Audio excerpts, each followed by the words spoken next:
Welcome, investigator. Evil is on the rise. Crime is escalating. Our mission is to eliminate the crime by exposing evil, examine why it manifests, and highlight the brave souls that confront it every day. Join us as we work together to bring justice to every victim. Welcome to All Things Crime. Here's your host, Jared Bradley. Hey, everybody, it's Jared. Welcome to another episode of All Things Crime. We appreciate you being here, whether you're watching on YouTube or Rumble or listening on Spotify or iTunes or whatever platform you're on. We appreciate you being here. While you're here, make sure to subscribe and hit that bell so that you never miss an episode. And please share it. Give us a 5-star review, because I know when I have guests on, like the one I have today, Brit Kelly or Sweeney, whichever you may know her by. She's an absolute star. And those of you that may not know her story, I think you're going to be really, really intrigued by it, because, you know, we hear about violence against our police officers and, law enforcement officers all the time. And in fact, if you're plugged in as much as I am, you see bulletins basically daily where officers are critically injured and some of them killed. And I know year to date, I think we've lost, well, I don't know the exact numbers, so I don't want to throw anything like that out, but it's one of the most violent years we've ever had on record. And a big part of that is because of the politics of what's going on. But there's different things that motivate the crazies out there.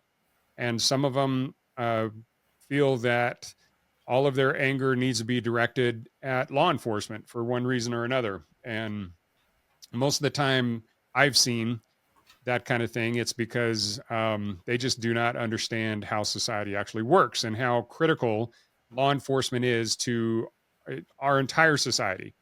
And just to give you guys a little idea, imagine whether you're a husband or wife, if you're the adult in the house, imagine if you tried to upkeep your household and protect it. So imagine if there wasn't the umbrella of protection that law enforcement provided, and you had to run your business, for example. You had to go to work, and your work environment not only had to produce and be productive and provide the widgets or the service that you do for your customers, but you also had to provide your own security. And if you can't imagine that would be a surrealistic nightmare, then you don't fully appreciate what law enforcement does for us. So on that little soapbox, I want to bring in my guest, Brit. I sure appreciate you being here. We met just a few months ago in Washington, D.C. at the International Homicide Investigators Association conference there in D.C. And you guys told your story, and it occurred in 2009, from what you were telling me. And but Brit, I want you to just briefly introduce yourself and kind of set the table of what you were, what kind of the atmosphere was like back when this whole thing happened. And you know what? Just take it from there. You can tell your story a lot better than I can. Well, first of all, I want to thank you for the invite today. It's always an honor, and definitely part of my purpose and my hopes to tell my story. And I am flattered that you would reach out and ask me to do this with you. So interesting, going on what you were just kind of talking about with this creation of I'll say the political climate, and I don't necessarily mean political as much as, election going on, but just kind of the climate we have going on with law enforcement. And again, you mentioned that my incident, which I'll obviously speak to, happened in 2009, and here we are 15 years later, and the war on cops has just escalated in that this last 15 years, I'll even say. And so the attacks on officers just for wearing the badge and being in a patrol car is more and more common, sadly. But that's kind of exactly what happened in 2009. And in 2009, um, it it was just a very it was a different field to be law enforcement. First of all, to even get into the profession was much more difficult, and there would be 10 openings in a department. There'd be 300 applicants and such. I mean, that was kind of the more common thing, and it was a very it was prestigious. It's an honor, and it still is an honor for me. But it was just very different, back in the when I applied to be an officer 15 plus years ago. Today, obviously, with everything that's happened in the last, I'll say 4 years to be simplistic, it's departments right now are fighting to get officers to join. I work for the Seattle Police Department, and we are currently down. I think the last numbers I heard were about 400 officers.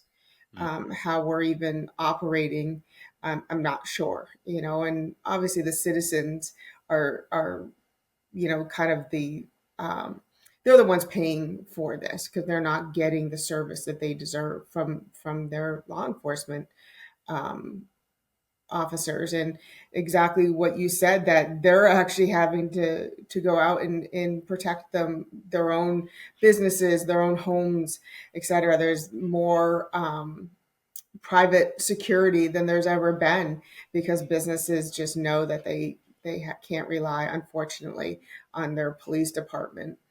But back in 2009, I was brand new. I had gotten hired I had tested and gotten hired in 2009, January of 2009. I'm sorry, and actually got through the process remarkably fast as far as backgrounds and such. And I felt really lucky. Again, just a difficult profession to get into. A lot of I's to dot and T's to cross with getting in.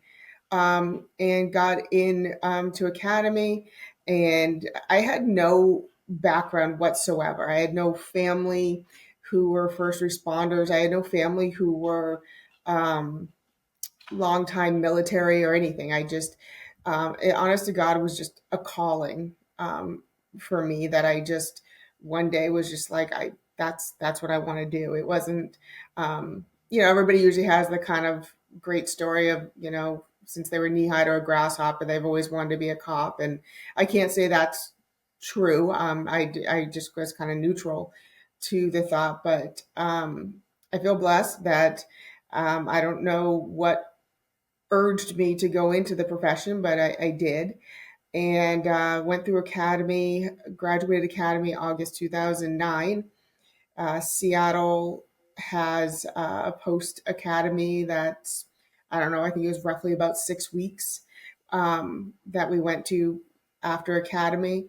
And then we go to our field training, which is pretty standard for most departments, of course.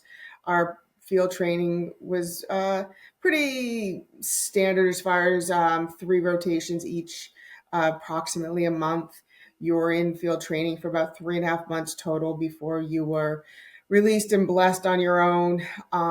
And at that time, you're still on probation until your sworn date, and you just kind of keep checking the boxes as you go. I got through my post academy with Seattle. It was just 15 years ago, right around this time. It was late September. I hit the street October 2nd for my first time in uniform and my first field training rotation, and made it through my first phase, and then went on to my second field training officer. We do 3 different training officers. Went on to my second training officer on Halloween of 2009. And it was only my second day with Brenton was the name of my training officer. And unfortunately, um, that night turned out to be absolutely horrific.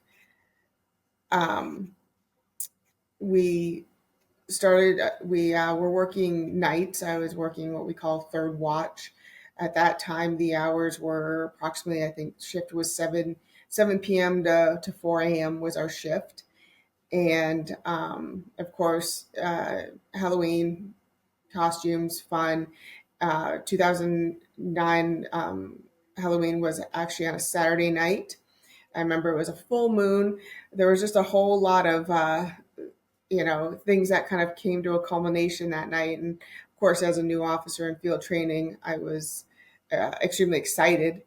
And so, for anybody who knows the Seattle area at all, I was working out of our East Precinct at that time, which is in Capitol Hill, which is kind of the more funky part of town, to say it generically, I guess.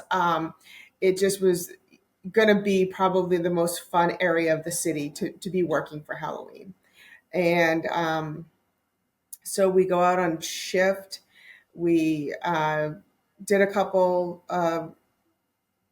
I think we just there had been. That's right. It was also that evening was the um, anniversary of some gang shooting that happened like the year before. So they wanted us to do some drive-bys on the location, which we had done. And then we met the squad for coffee.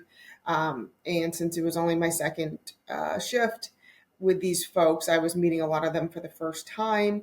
We were watching the costumes go by, um, and then went out on routine patrol. And while on routine patrol, I, being the good little new officer, went out and did some proactive traffic stops, which turned out to be a little chaotic for my new brain, but just enjoying my time trying to do well by my training officer. Um, it got to be about 10 o'clock. So the trick or treaters were kind of off the street. It was starting to turn into more the party crowd, less the kids and such. And Tim and I had just wrapped up one of a very long traffic stop that turned kind of messy just because there were some children that were unsecured, not in car seats and such. And so as we left the location, Tim had asked me to find a location that we could sit and debrief my traffic stop. And we happened to be in kind of much more of a, I guess, it wasn't, it was kind of more like urban area housing. It was actually a very nice area, part of Seattle. Nice homes and such overlooked Lake Washington.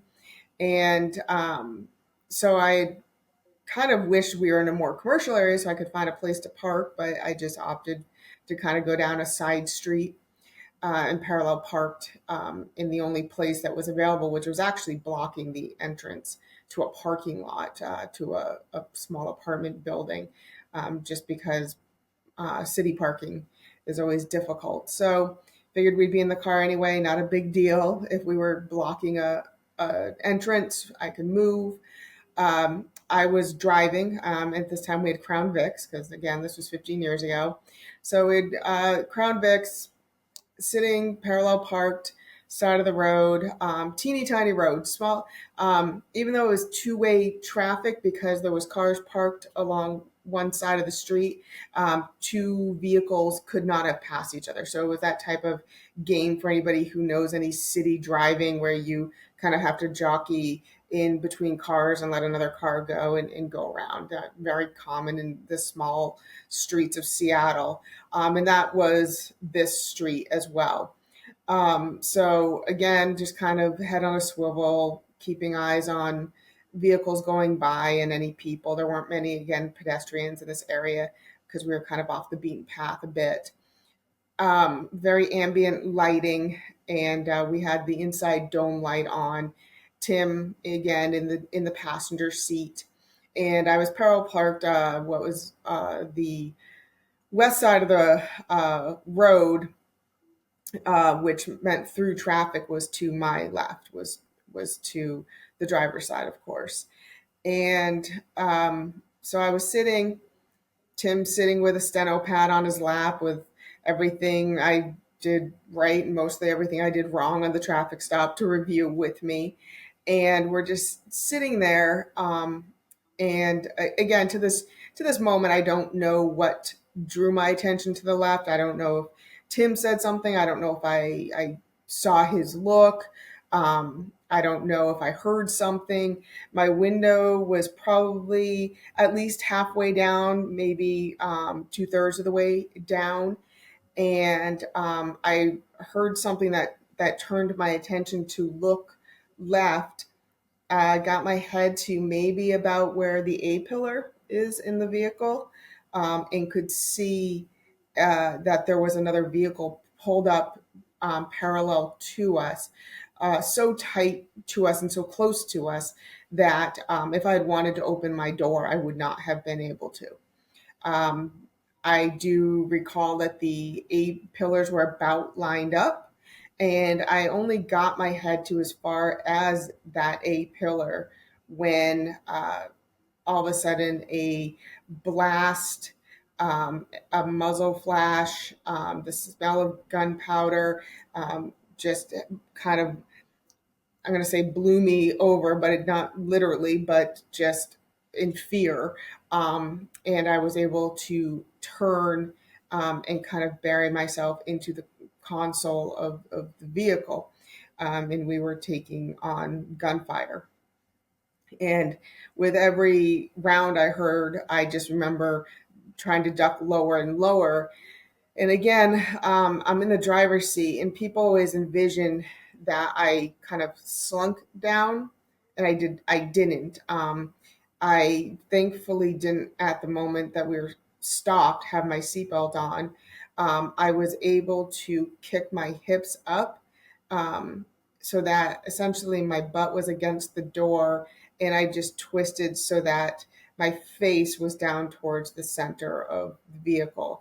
And again, with the Crown Vics at that time, the MDCs were a little more forward, so there was space in there. The newer PIUs don't really; they have a bigger console, so there's less room there. This had kind of a bigger gap, if you will, and that's where the in-car radio was and such. So I was able to twist and kind of bury myself that way. With every gunshot that went off, I just went deeper and deeper into the car, um, and uh, was able to realize that my face was right near that in-car, was right near the cradle of the mic for the in-car radio. And so without having to pull it out or anything, I just kind of squeezed in to the mic and went on air and said what I thought was shots fired 29th and Yesler, which was our location. Wasn't quite what I said in hindsight. Of course, under stress and such, you say some different things, which I can speak to. But the good news is I did get out on air that we were taking gunfire. The gunfire stopped. It felt like, in my mind, it was an eternity, but it obviously was pretty quick that I sat up and I was looking for where the threat was and was scanning and couldn't see anything, couldn't find anything, um, and couldn't understand where this had come from. It was at that point that in my side mirror I could see movement. I could see headlights. And so that's what drew my attention and made me realize that it was that vehicle where the gunfire had come from. So the vehicle had pulled up parallel to us, next to us, and then after the barrage of gunfire on us, um, went in reverse to get out of there. So at that time, of course, 15 years ago, technology has come a long way in general, but of course with police gear as well. We had in-car camera, and that was kind of a rarity at that time. But It was pretty well known that Seattle PD had in-car camera. This subject turns out, he was very well aware and didn't want to be captured on the camera, so he chose to go in reverse. And as I mentioned, small road, not even enough room for two cars to get by each other, so there was no way for him to even turn around. He backed up until there was an opening in cars and then proceeded to do a K turn um, back and around. While he was backing up, um, I had the wherewithal to exit the vehicle. Um, and, I was probably, to be honest, three pulls of the trigger in at his car before my brain even caught up with what I was doing, and the realization that I was shooting back at the subject. I continued my gunfire at him until he was obviously at too far of a distance to safely shoot at him, and I wasn't sure of my backdrop at that point. And so once he was out of sight, I was pretty frustrated with Tim not getting out of the car and helping me. Um, FTO, field training at that time was, a little different, perhaps than it is now. You were definitely tested, whether it was not just your skills and your knowledge, but as far as, kind of your grit and what you're made out of, and can you handle yourself. And obviously, 15 years again, we've come a long way with more females in the profession. But even 15 years ago, there weren't that many females. So it was no secret that Tim saw me as a petite little female and wanted to make sure I could hold my own. That had been proven when we were on other calls, and I thought that it was just his. I thought that was his MO on this call as well, to be quite honest. I thought he was wanting me to figure this out myself and see if I could take the fight to these people and such. And so I was pretty annoyed that he wasn't getting out of the car and helping me. Um, Once I realized that this vehicle had gone out of sight, and you know they obviously, they being the suspect who had shot at us, knew that I wasn't, or one of us had survived this at least. um, I was absolutely convinced that they were going to come back around and flank me, and try to make sure to finish me off. And so I started to take cover. I had gone to the front of our patrol vehicle to make some more radio transmissions and let everybody know what was going on. Um, and as I was trying to make my radio transmissions, that's when I looked into the front of the patrol vehicle and realized that the reason Tim wasn't getting out of the car is that he had sustained injuries that were, to be frank, just not compatible with life.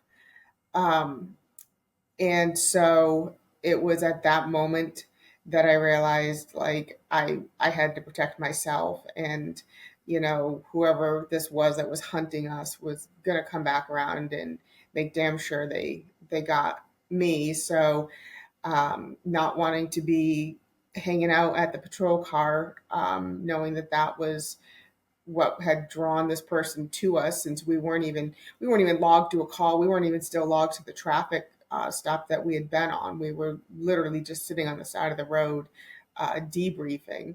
So I took cover into that same little parking lot where we had been blocking the entrance to the apartment building. I went and just took cover between a couple of vehicles and just started trying to cover down on all my threats. And again, it's a city. It was not more commercial area, but there was a lot of houses. I remember there was townhomes with balconies, apartments with exterior entrances and exits. And so it just felt like there was potential threats anywhere at that time. And I was, again, had gone out on radio, thankfully had gotten out. My dispatcher was an absolute lifesaver.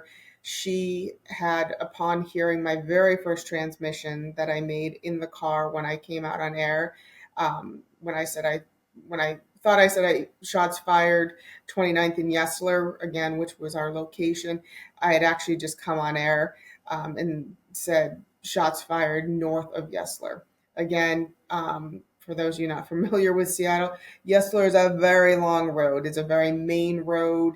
It bisects kind of the southern part of the city, long enough that it goes from Yesler to East Yesler. So there's even different parts of the road. We technically were at East Yesler. So my dispatcher actually looked at our GPS to see where we were and put out a help the officer on my location even before I was able to get back on air and give our exact location. So I was eternally grateful for that. Once I heard the blue wave coming, which is of course what we refer to the help the officer, I just could hear the sirens. I at that point knew it was just kind of me in the fight, and was ready to actually go. There was an apartment, that same apartment building had an exterior door to the one of their lower level apartments, and it again, time when you're under this type of trauma and stress, can either go super fast or super slow. And this is the point where it went really slow and was feeling like forever. And so I was preparing to go and kick in this apartment door to be able to narrow down my threats and just have one threat to cover on, and just was playing through in my head like, okay, I'll explain to the people, if there's people in there, what I'm doing, they'll understand, type of thing. And just as I was about to go running over to go try to kick in this door, right then the sirens were getting louder and closer. And thankfully I saw the first patrol cars pull in. I Once I saw them pull in, again, I saw them. They did not see me. I was taking cover. I was um, down kind of on a knee between two cars. And I saw the officers, many of whom I had just met an hour and a half earlier at coffee, jump out of the patrol car and, of course, run right up to the patrol car where Tim and I were. And of course, they saw that Tim had, um, suffered horrible injuries and was not alive. And then were looking for me. And I watched them actually look for me. And I still didn't didn't feel safe giving up my location to even my brethren that were there to help me. I finally said something. I don't recall what I said, but I said something that led them to finding me. Um, and at that point, one of the officers ran. I heard him yell to another officer, "I found her! I found her! She's up here!" And again, I was down on a knee, and so when he came and stood over me, I heard the other officer say, "Is she okay?" And the officer next to me said, "She's been shot in the back." I knew my head hurt, and that's when the officer asked me if I was okay. I kept telling him that my head hurt.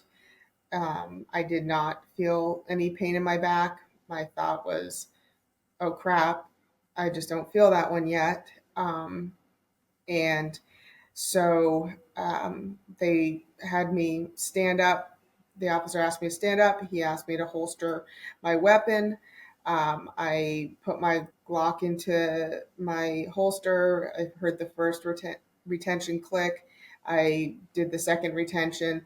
And as soon as that retention clicked, something in me just knew I was no longer, like, this wasn't my job anymore. Like, this wasn't my job to protect the scene or find this person. Like, everybody else was now piling in there, and I knew that there was no longer work for me to do.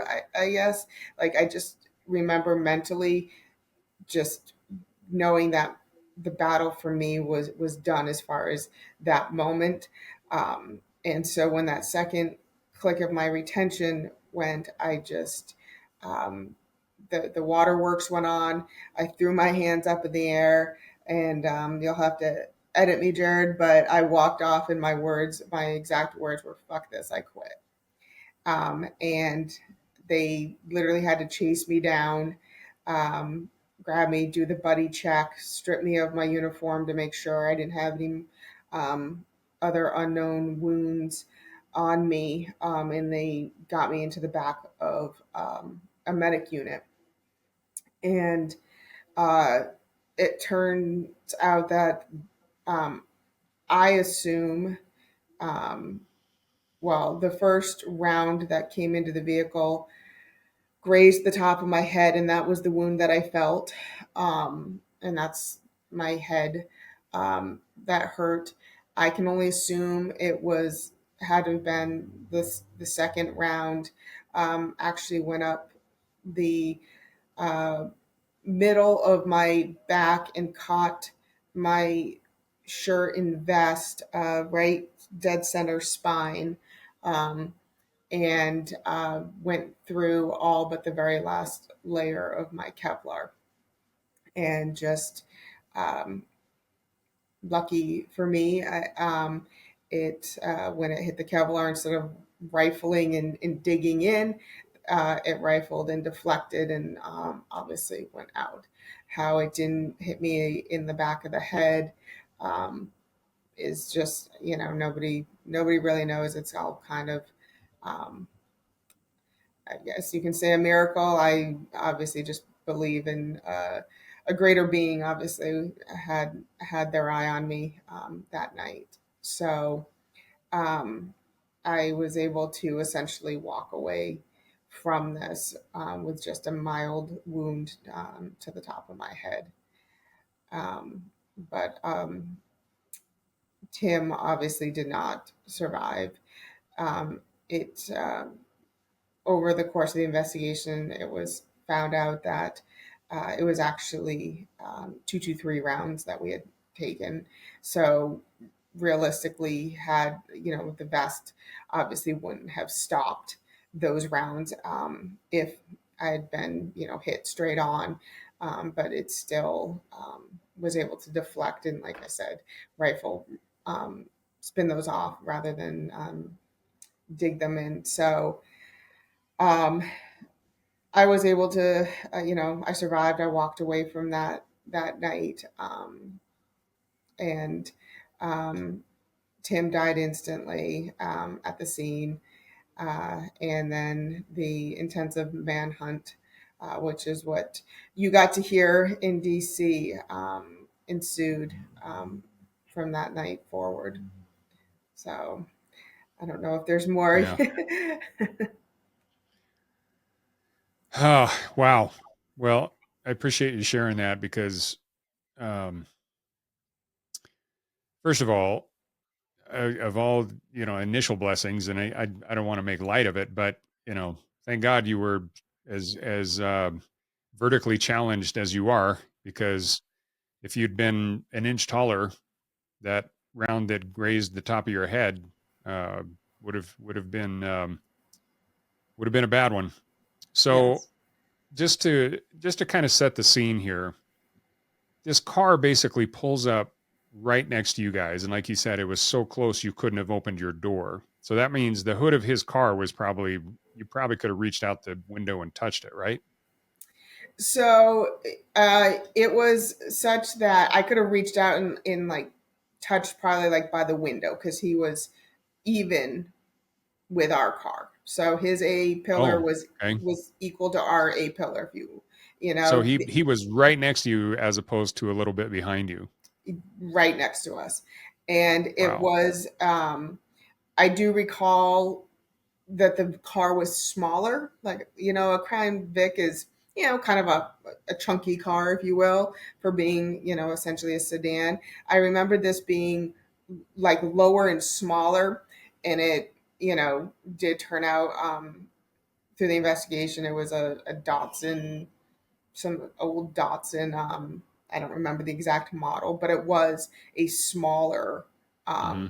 car. And so height wise, the Crown Vic just sat higher, which I believe absolutely plays into, yes, me thankfully being short, but also the angle with him shooting the rifle one handed, of course. Um, and I just think the angle of him having to shoot up into the window Mm-hmm. was also what, caused him to have, thankfully, bad aim. So the theory, and I'm sure the ballistics showed this, but he essentially had a long gun and he laid it on his windowsill, and that's how he was firing it, or was he actually trying to brace it with just one hand? So they found, when they did end up finding him and doing the warrant on his apartment, they found the rifle. It was a kind of crappy Kel-Tec AR, and it had, um, and this goes to the 15 years ago time frame, telephone cord. Like if you remember, like, telephone cord for landlines, like the actual, not the kind of coily one, but just kind of that clear telephone cord. That's what he had kind of as like a sling, like a modified sling on the rifle.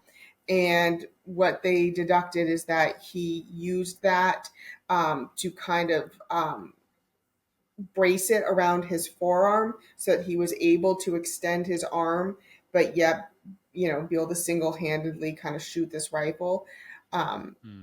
because I do not believe it was resting on his vehicle. Because again, his vehicle was lower than ours, and Yeah. so Okay. his angle, because one of the rounds did go through, um, like the very top of the door. I think it actually just went through the weather stripping, like the little rubber piece. I think it went through that. So that's kind of how low he was even shooting at us. I'm gonna guess that was one of his final rounds that went through Wow. there, but he did shoot it So single-handed.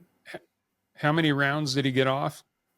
I believe he shot 7 or 8 rounds. I'm not, Hmm. I forget off the top of my head. But he got about 7 or 8. And honestly, I was shocked to hear that it was only 7 or 8, because it felt like it was at least 30 when, going through this. So, I mean, at literally point blank range. That's, yes. yeah, it's incredible. So as you were telling your story, especially when you were describing what it was like as he was, the rounds were actually going off. Um, I've had friends, I don't have a police background. I've been in the military for, I was in the military for a long time, and fortunately I never had to go to war, so I've never had anybody actually shooting at me, at least not with live rounds. But of all the people that I've talked to, all the friends that have gone to war, um, they said you really don't realize how, like you said, time stands still, and but really how terrifying it can be until rounds are actually coming that close to you. And I had one friend in particular that said he was on a mission with the special forces over in the Philippines, and they started taking rounds. And he said literally he had like a tree branch in front of him, and he was so scared. He was trying to dig a foxhole with his fingers to get as low as he possibly could. And everybody talks big until the rounds start flying, and then they but and until that you really don't know how you're going to respond. So the fact that you had the wherewithal as a rookie with only a few weeks on the job to recognize what was going on, and then get crouch, find some space to literally hide in, um and get as low as you possibly could. you know I don't think much more than 0.001% of the population can even really understand what you went through. And I know you were kind of breezing through it, but I don't think there's many things that would be more terrifying. And the fact that you're able to sit here with us and tell this story to me is just incredible, because again, it's just one of those things that hardly anybody in our entire society goes through this. So it's again, Well, it's hard for me to comprehend, but try to can you remember? I mean, I know you were saying, you were trying to get as low as you could, and you shoved your butt against the door and crouched down even lower. But what was going through your mind there? You said time was going slow. I actually, I'm glad that you asked about this because, again, I speak about this openly, and I like to share my story for a multitude of reasons, and more so as the years go on because a lot. I don't know. There's a lot of things that kind of come to light that I feel are important. And one of them, and I mentioned this a little bit when I said, I applied to, be an officer and such, and I don't have any background to include, no family in military or first responders. And, I think when I was in academy, while I, was physically strong and able to do everything, I think there was part of maybe even the training staff that kind of wondered if I had it in me. We, um, looked at me as a recruit, and I'm just a big proponent on, your training is kind of everything that you have. Um, Now, fast forward to that moment when all of a sudden we were taking gunfire. And as I said, every round that went off, I remember feeling myself just trying to like bury myself deeper and deeper into the car. Um, it the only thing I had experienced up to that point was essentially scenarios from academy, right? That was the only comparison I had of any sort of maybe adrenaline, rush, if you will. And so at one point I thought to myself, uh, do I have rights to fire back at this guy? Like it was still kind of like I was in an academy setting of like, okay, what do I have here? What's my legal authority? What's my lawful purpose? Like what am I like? What level of force am I allowed to? Like my brain was kind of like going through the academy, checklist stuff, and ironically, I went from that thought to the next thing I knew, like I said, I was about three trigger pulls in. I don't remember drawing my gun. I don't remember, like, I remember seeing the vehicle backing up, but like, um, everybody hears about, and of course, a lot of people, especially in law enforcement, know about all the studies that Force Science does, and how there's the audio exclusion, the visual acuity, and all the things that your body goes through under stress, right? Um, and it's interesting because if I were to take everything that happened, it's not like this free flowing movie that I can just watch in my head. It's literally more like a slideshow. um, Hmm. is like all of a sudden I have like an image in my head of this, and it doesn't even really flow or move. It's not even animated. It's literally just like a snapshot, and then it's almost like click, boom, there's the next slide type of thing, and that's how my brain is with this, which is again, if you do any studies with force science and the body under stress, that's normal. But it's interesting because your body and mind fills in the blanks because that's especially um, when you're involved, you want like answers, you want to know. And it's that causes its own anxiety. But I absolutely remember sitting there and thinking, oh gosh, do I have rights to do this? And again, before I even had a chance to answer it, I was already acting, or reacting, I guess I should say. But it's a big piece of why I speak to this, because I always want to encourage people to know that if you follow your training and if you're open to your training, like, you don't need to have the background. I think grit, determination, and a will to survive and live, um, can be better than 20 years of tactical training. Because like you said, I think until you're on the other end of that, lead being shot at you, you have no idea how you're going to act. And I obviously am wholly grateful to know that I didn't give up in the fight by any stretch. Yeah. Well, there's lots of things that people say about cops that are so far from being the truth that it's just ridiculous. Such as one of the things, especially once I started this podcast, some of the comments that I get are really really interesting.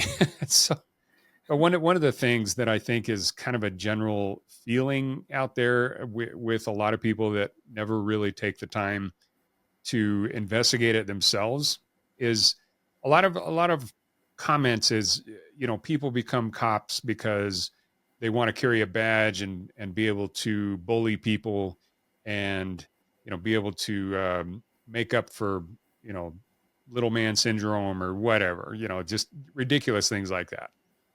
But in reality, in my mind, and I want you to comment on this, is I think of when people are, especially once they're actually in it and they're committed to it and they're in the academy and they're learning from people like you, in order to put that badge on, just because you carry a sidearm doesn't mean anything. You could have died just as easily right there next to Tim in that patrol car that night. And, thank God you didn't. But the experience that you have of going through that, every single officer, I'm positive, thinks about going through something like that every time they put the uniform on. And it's not so that they can go out and bully people. A lot of it is they want to serve, but at the same time, the realization that that night or that shift, they could end up in a scenario like what you went through. So tell me if I'm off base, or based on your experience, what do you think about those kind of comments? No, absolutely. It's funny because you always have those, little keyboard trolls that love to make the comments about the cops, and oh yeah, they're just getting back at everybody who teased them in high school or whatever the comments are, right? Um, I can assure you that there's way too many hoops to jump through and too much that you have to do. And you know, I don't know anybody that tries to, like, thinks that by being a cop, like it's, I'll show you, like, you bullied me in high school, but I'm going to be the ultimate bully. Like, I think it's giving a little too much credit and forethought to that. No, like, I think people do this job. It literally is a calling. I mean, uh, I fell into it in some ways, but I was just drawn. I don't know what it was. Something like essentially told me, like, you know what, like, that's what you need to go and do. And I think that's how it is for a lot of people. And of course, a lot have the family background and such, and they grow up in it and they see it.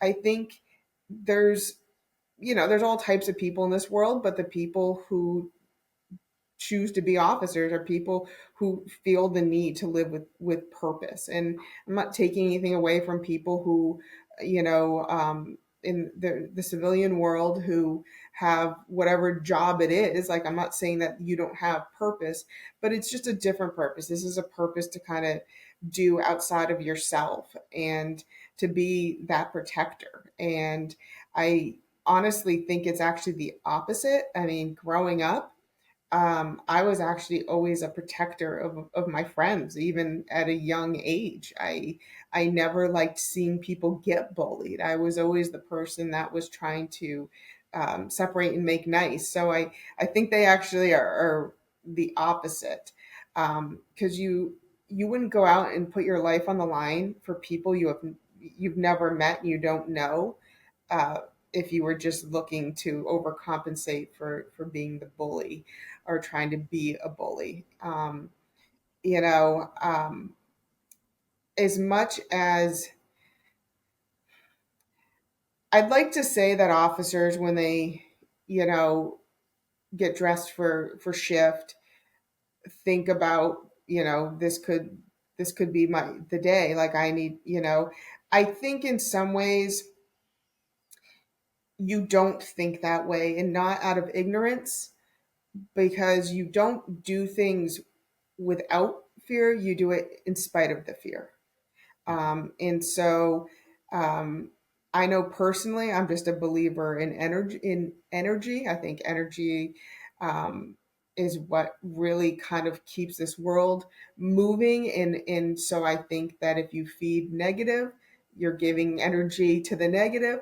I think if you think positive, you can give energy to the positive. So, um, I don't think that officers give a lot of thought. I think it's a little bit of that acknowledgement that, yeah, this could be it. And so I think they, make sure to, hug and kiss their loved ones before they leave for shift, knowing that in the back of their head. But I also think it's turning a blind eye. And that's part of just that mentality that you have to have. You have to go out there, and if you go out there with any sense of fear, then I think you're bringing that to you versus, Oh yeah, I 100% agree with you. There's definite benefits of having a positive energy and outlook to your life, because that's what you attract. But yes, my point is, and I think we've hit it. But the bottom line is, I think every officer understands that their job is inherently dangerous, and oh yes, therefore, to completely put aside all of the dangers, especially in today's society, where you're putting that aside in order to compensate for their childhood, in order to get back at somebody that bullied them. That's just kind of my point, is that it's ridiculous to compare, to say that those two balance out each other, because they don't. And, the officers have to have a higher purpose and a higher calling in their minds in order to put that uniform on. Because if it was just to get back at some kids that bullied them in grade school, you would never do it. And so that's, I'm kind of belatering this, but um, it's just one of those things that I see these comments over and over again, that and in many ways they just make me laugh, because I know enough folks like you and Cloyd and others that do make law enforcement a career, and there's not one of you that would just go, "Oh yeah, man, I finally got back at those guys." yeah, and right, and that's it. I mean, you don't, I don't know why people think that we um, we essentially get off on the power trip of it. It's not, you know. Um, I don't know any officer that has ever said, "Oh yeah, I showed them."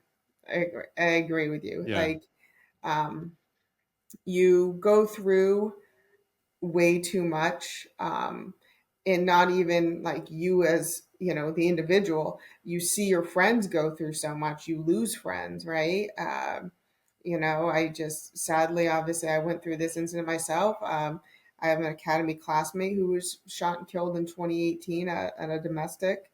Obviously, I've lost people as recently as 3 years ago on our own department, that I was friends with. So it's like you're not going, you know, if you're coming on this job to overcome like some childhood bullyism, like you don't, yeah. Oh, the it's joke's on you. ridiculous. So Well, which kind of takes me into the next question that I had for you is, you know, again, kind of based on what we've been talking about. You said once the officers found you, you were kneeling down between those cars.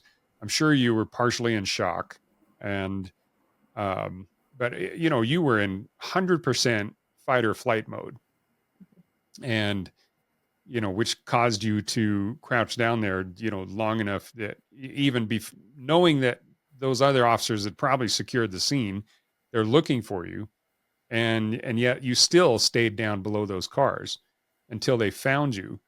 And then after that, you had said, F this, I'm done. And can't blame you, frankly. Just knowing that a round had hit you in the back and deflected off instead of boring down and paralyzing you potentially.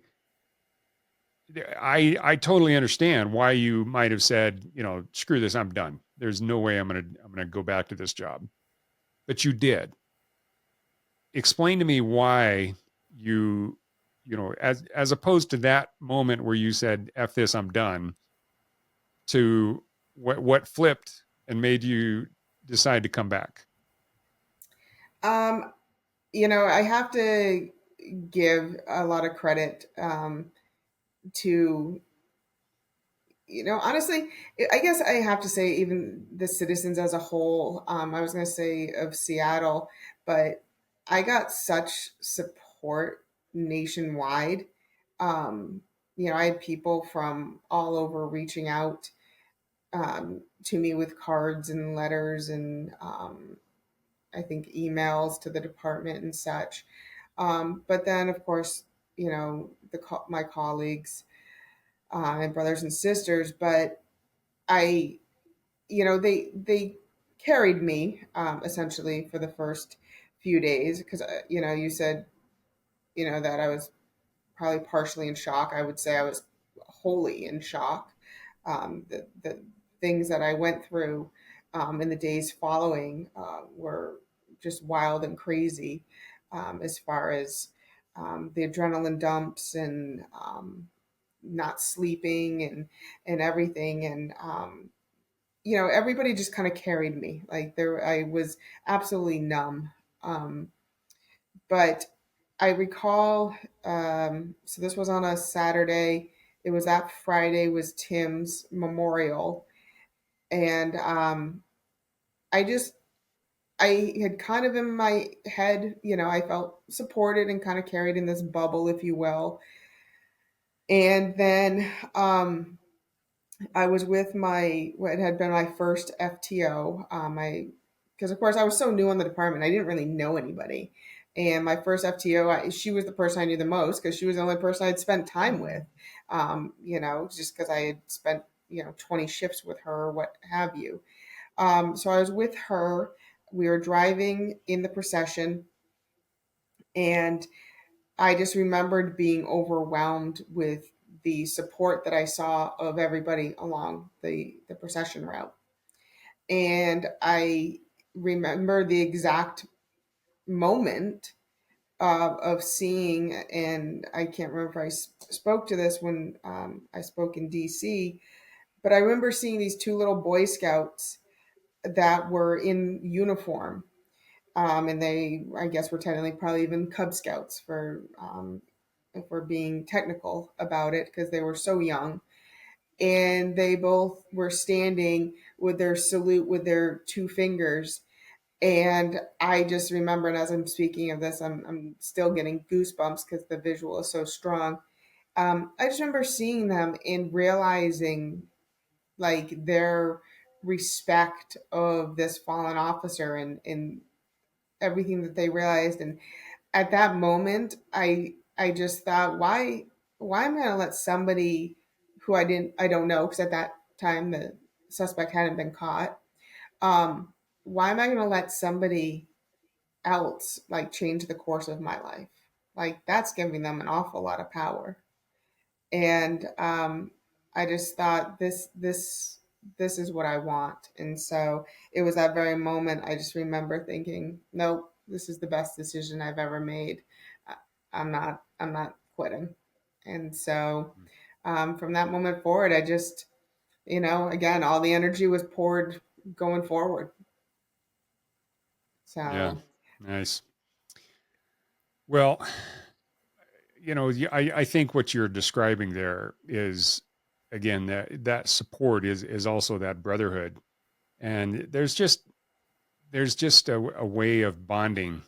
Like, all the guys that I went through, not only, I mean, I went through basic training in 1986 with the Army. And I guarantee there's still guys from that I could call up. I'd have to track them down, but I could call them up and say, "Hey, I need a place to crash," and they'd say, "Yeah, man, come on over." And that kind of brotherhood, because you develop a bond with the people that you're around, that you're going through a unique experience with, that nobody else can really understand. And that's why when people talk about the thin blue line, to me, uh, that's kind of the same thing. Is, I experienced it with the military, but you experienced it with the police academy. And then, feeling, even though you were brand new, those guys, you were saying you didn't know a lot of these officers, you just met them that night. And yet those guys, the moment they got that call, they were literally pedal to the metal, flooring it, trying to get to your location to help you. mhm, And where else can you find that kind of loyalty and that kind of brotherhood in life? 100%. And that's, and I agree with you that you can sit and try to explain that to somebody, but you can't, right? Like I can't ever explain to somebody. And in my previous life to law enforcement, I was in the private sector. I did work in an office environment. I do know what that's like, so I feel like I can speak to the comparisons. And there's something about that dynamic and that bond that you literally go running, um, to protect each other, and to know that, yeah, like I could, finally, throw my hands up and know that, like, okay, you guys got it from here, and that I will always be bonded, to those people that arrived that night. It's, um, I don't, I feel blessed to be a part of this thin blue line, because you aren't, it's true, you aren't ever alone. If you ever really need something, you're always going to have people who are willing to help you out. It's like you said, if you ever called up anybody from, what would that be, 40 years ago, from your basic training, hey, they'd give you at a very least the couch to sleep on, right? It's, Yeah. um, and not for nothing, but and not to slam on anyone, but you work at Microsoft for 30 years, like you'd probably still seem awkward if you called up somebody you worked with initially and said, "Hey, can I sleep on your couch?" It's just not quite the same, right? Yeah. But it's a bond, and a support system. I mean, they say brothers and sisters because it legit feels like that family, dirty laundry and all. Yeah. Well, again, that what you just described is why people become cops, and well, law enforcement in general, even first responders. I know there's a special brotherhood, um, in all the different first responder locations, and in the military as well. And short of that, it's pretty hard to find something that's really remotely close. And I think there's a lot of people that miss that nowadays, and it's unfortunate because everybody wants to belong to something special, and it's sad that the law enforcement community has been demonized to the point that people miss what that brotherhood is really about, and they miss what the entire profession is really about. And yeah, there's obvious dangers that we've been hearing about from you from the last, little bit. And so, yeah, there's potential, but there's also potential if you're a truck driver of getting creamed on the freeway. And so, there's precautions that you take. And I know you guys learn it all the way starting in the academy, all the way to all the experiences that you have now. But, everything about it is all about learning how to survive and how to thrive in whatever environment you're in. So it's just one of those where on occasion we have a rare circumstance that, again, we're able to hear a story like what you went through. And especially as a brand new rookie cop, to be able to go through something like that and, again, be able to recall it well enough that you can tell the story. And we can't tell you how much I appreciate you coming on and sharing that with me. Ever since I heard it when we were in DC together, I was like, holy cow, my audience has to hear that. But it's just absolutely amazing.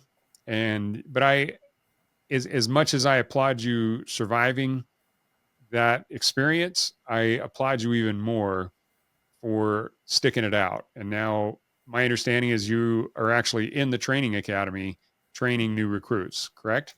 Yeah, it's funny how it's coming full circle, and I'm actually at our criminal justice training commission for the state academy. I'm still working for Seattle, just on contract with them, and so I am literally teaching those same recruits, that I was 15 years ago. So it's I never, really gave it much thought that this is where I wanted my career to go or what have you. It's just I kind of followed the path and find myself there now, and I love it. I give such kudos to anybody who is in the academy at this point. When I started out this talk with you, talking about 15 years ago, it was really hard to get into this profession because there was few positions for, multiple applicants, et cetera, et cetera. And that's not the way it is now. Now it's kind of the other way. Like I said, Seattle has 400 openings and we can't get enough people in. But this is, of course, a state academy, so it's all jurisdictions and counties. But I give a lot of credit to all of these recruits who, at a time when law enforcement is not, they're vilified to a large extent, and yet these recruits still go through the process and have still come into this profession, knowing that they may very well lose friends just over the fact that they've decided to go with this profession, or regardless of any of the criticism. So I'm super proud of them just for even making it that far. So. Oh, absolutely. And that's, frankly, that's one more reason that I do this podcast, is because I think the real story needs to get out there. It's not only do people need to understand what the investigative process is, which is one of the reasons I have Cloyd on so much. Cloyd Steiger, by the way, everybody that's listening or watching, detective. In fact, he was the lead detective, and that's when you two first met. Was Yes. that night that that shooting happened? And he talks about the investigative process, but I think it's equally important for folks like you to come on and say, despite a horrific night, you've had since then, an infinite number of positive experiences being a police officer, and that's really what it's all about. Yeah, going in the military, a lot of guys go through hell. They go to war, they get deployed, and yet many of them stay in for 20 years. So it's kind of the same thing. It's like there's a reason beyond just certain small experiences, and I shouldn't say small, but in time, when I'm talking about time factors, that entire experience lasted what, 20 seconds, 30 seconds, of Yeah, at actual. most. No, Really, it's true. I yeah, would never, I tell my recruits, they, some are maybe aware of this. I don't necessarily speak to it, not for any other reason than I just, I want them to go in and have their own experiences and, don't ever want to scare them either.